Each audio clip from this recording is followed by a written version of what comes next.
Bismillahirrahmanirrahim. Lanjutkan 79.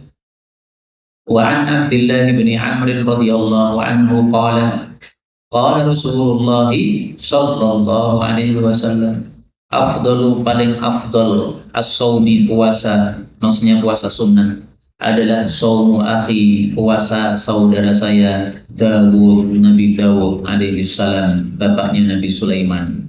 Karena adalah beliau yasumu puasa yauman satu hari, wa yuftiru dan berbuka yauman satu hari, wala yafiru dan beliau tidak lari idza laqa apabila berjumpa, maksudnya berjumpa dengan musuh dalam medan perang. Jadi Nabi Dawud itu kuat jasmani dan kuat rohani. Kuat rohaninya dibuktikan puasa Dawud, yaitu sehari puasa sehari tidak, selang sering. Dan kuat jasmaninya dibuktikan kalau perang tidak pernah lari, selalu maju. Orang-orang pada kocar-kacir, beliau maju sendiri, tidak akan lari. Kalau orang-orang ya kadang-kadang lari, kadang-kadang maju. Kalau melihat bahwa musuhnya lebih kuat, ternyata nggak bisa dihadapi, mundur mereka, lari. Nabi Daud tidak pernah. Dan memang para nabi itu semuanya adalah orang-orang yang rohaninya kuat dan jasmaninya kuat karena rohaninya kuat. Karena rohani yang kuat itu mempengaruhi kepada jasmani. Jasmani kita terpengaruh oleh rohani kita. Buktinya, ada orang-orang tua, usianya sudah tua, rambutnya sudah berubah, tapi sholat tahajudnya Masya Allah, 2 jam berdiri kuat, Pak. Pemuda-pemuda itu 2 jam wis kemeng kabeh. Loh, kenapa kok begitu? Jasmani yang sudah rapuh, sudah tua kok bisa kuat? Itu gara-gara rohaninya kuat, maka jasmaninya terpengaruh. Banyak orang-orang tua bisa baca Quran 1 hari 1 juz, 1 hari 2 juz. Banyak itu orang-orang tua. Anak-anak muda bisa dihitung jari itu. Lah kok bisa anak muda yang masih kuat malah tidak mampu 1 juz 1 hari? Kenapa itu? Itu rohaninya yang kurang kuat. Kalau rohaninya kuat, jasmaninya ikut kuat, terpengaruh itu. Karena jasmani rohani ini bergabung satu pada seseorang. Maka kalau kita pengen jasmaninya kuat, adalah kita perkuat apa? Rohani kita. Kemudian, qala ba'du ahli ilm, berkata sebagian ulama, afdhalus shiyam, puasa paling utama, antasuma yauman, kamu puasa 1 hari, wa tuftiru yauman, berbuka 1 hari. Wa yuqalu, dikatakan hadza huwa, inilah asyaddus shiyam, puasa yang paling berat. Sebagian orang bertanya kepada saya, boleh nggak Ustaz puasa Dawud tapi coba-coba dulu? Nanti kalau ternyata nggak kuat ya akhirnya berhenti dari puasa Dawud. Boleh, silakan. Memang amalan paling utama itu yang kontinu sampai mati. Memang betul. Tapi bukan berarti tidak boleh puasa Dawud tanpa kontinu. Tidak begitu. Mau nyoba dulu, barangkali tubuh saya kuat, saya tak lanjut. Kalau ternyata nggak kuat, ya sudah, saya berhenti. Silakan dicoba. Dicoba puasa Dawud. Kalau nyoba jangan 1 pekan, coba 1 bulan. Kalau 1 pekan belum nyoba, itu untuk saya. 1 bulan kuat nggak? Kalau kuat, nah lanjutkan. Kalau nggak kuat, nggak usah nantang, benar. Puasa yang lain saja. Kita lanjutkan. Babu majaa, bab riwayat yang datang fi karahiyati, tentang makruhnya as-shaumi, puasa yaumal fitri, pada hari Idul Fitri, wan nahri, dan Idul Adha. Yang dimaksud makruh dalam bab ini maksudnya adalah haram. Jadi panjenengan perlu ngerti, ulama-ulama salaf mereka membuat istilah makruh tapi maksudnya adalah haram. Maka istilah makruh itu memang ada 2 makna. Kalau ulama-ulama salaf, ulama-ulama terdahulu, mereka sering mengatakan kata-kata makruh, tapi maksudnya haram. Adapun ulama-ulama belakangan, mereka menyebut haram ya haram, menyebut yang tidak haram dengan istilah makruh, supaya jelas hukumnya. Kalau ulama dulu itu, pokoknya ini dilarang makruh ya. Baik itu makruh betul maupun haram, semuanya disebut makruh. Dan istilah makruh, padahal maksudnya haram, itu ada dalam Quran. Surat apa? Surat Al-Isra. Kullu dzalika kana sayyi'atan 'inda rabbika makruha. Kullu dzalika, semua itu, yaitu yang disebutkan pada ayat-ayat sebelumnya. Kana sayyi'atan adalah jelek itu, atau kana sayyi'uh, dua qiraat. Inda rabbika, di hadapan Allah, makruha, dibenci. Nah, ini kata-kata makruh di sini tidak bisa diartikan makruh, tapi maksudnya haram, dibenci oleh Allah, dimurkai oleh Allah. Karena yang disebutkan sebelumnya apa? Sombong. Nah, sombong ini haram. Kemudian mencuri timbangan, ya, menjual tapi tidak adil, ya. Kemudian apa? Mendolimi harta anak yatim, mengambil hartanya anak yatim, kemudian membunuh orang, kemudian zina dan sebagainya. Ini semuanya nggak ada yang makruh nih. Semuanya dari awal sampai akhir semuanya haram.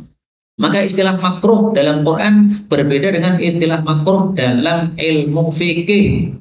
Ilmu fikih mengatakan makruh itu maksudnya tidak haram, derajatnya di bawah haram. Nah, ini termasuk kata-kata makruh yang disebutkan Imam Tirmidzi, ini yang maksudnya adalah haram.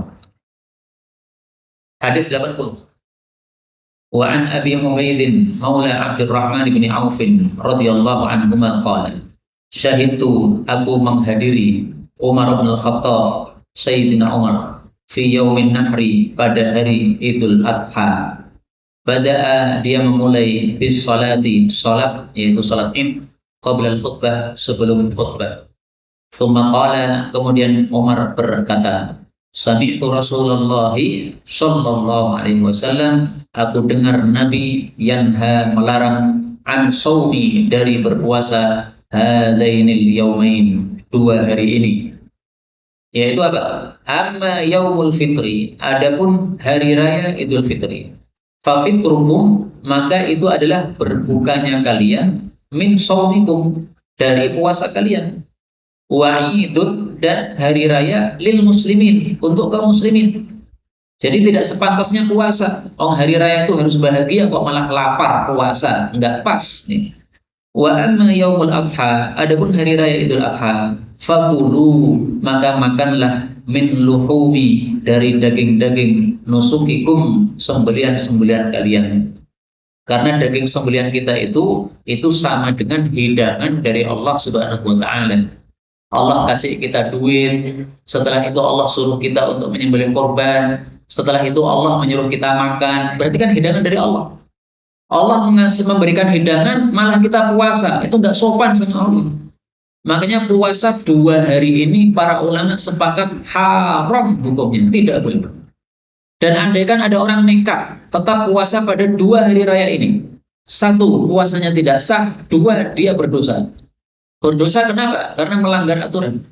Tidak sah kenapa? Karena waktunya tidak pas. Sama dengan sholat duhur jam 10 pagi, yang nggak sah. Sholat asar jam 2 siang, ya tidak sah.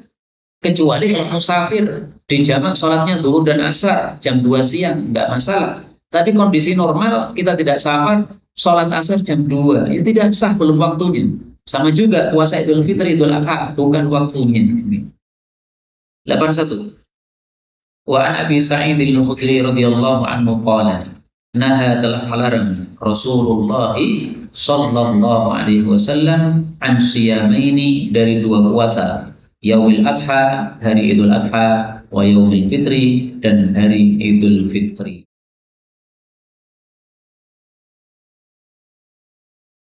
تقبل منا إنك أنت السميع العليم وتب علينا إنك أنت التواب الرحيم اللهم نحمدك حمدا شاكرين حمدا ناعمين حمدا يوافي نعمه يكافئ مزيدا يا ربنا لك الحمد ولك الشكر كما ينبغي لجلال وجهك الكريم ولعظيم سلطانه اللهم صل وسلم وبارك على رسولك الكريم نبينا محمد وعلى آله وصحبه أجمعين اللهم اجعلنا من أهل القرآن waj'alil Qur'ana sahiban lana fid dunya wa syafi'an lana fil akhirah.